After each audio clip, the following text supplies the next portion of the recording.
आलास? ये ये. आधी जरा शांत बस. मोकळा श्वास घे. आल्या आल्या केळी आणि मोदकांची लाच देऊन तुझ्या मागण्यांचं ओझं माझ्यापुढे टाकू नकोस. किंवा खरं तर यावर्षी काही मागूच नकोस. मागच्या वर्षीच्या तुझ्या मागण्यांचं काय झालं हे देखील विचारू नकोस. कारण कितीही मागण्या पूर्ण केल्या तरी तुमच्या अपेक्षा वाढतच जातात.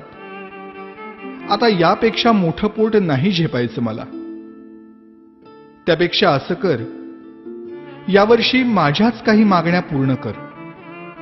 बघ जमतंय का? यावर्षी तरी निदान माझ्यासमोर दुसऱ्याचं वाईट चिंतू नकोस. उगीच माझ्या नावाखाली खोटी वर्गणी उचलू नकोस. रात्रभर जागू नकोस. जागलास तरी पिऊ नकोस. प्यायलास तरी निदान झिंगू नकोस. नकोय रे मला 30 तोळ्यांची माळ. जमलंच तर स्पीकरचा व्हॉल्यूम कमी कर थोडा. अश्लील शब्दातली तुमच्या गाण्यांची लिरिक्स ऐकवत नाहीत मला. आणि बघवतही नाही तुमच्या कॉम्प्लेक्सच्या गॅदरिंग मधला नंगा नाच. अशक्य होतं रे मला हे 10 दिवस तुमचा तमाशारूपी उत्सव सहन करणं.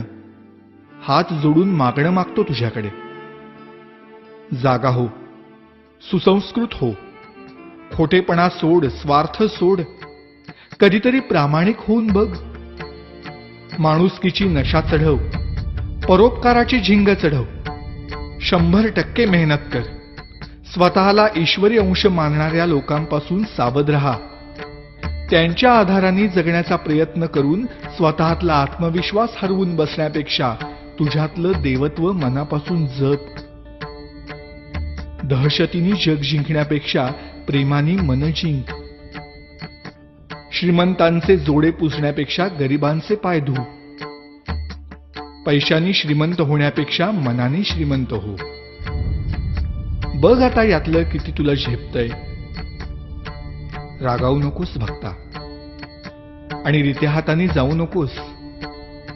नेहमीच मागत राहण्यापेक्षा अखंड देत राहण्यातला आनंद तुला लवकर लाभो. हाच माझा आशीर्वाद. भेटूच पुन्हा.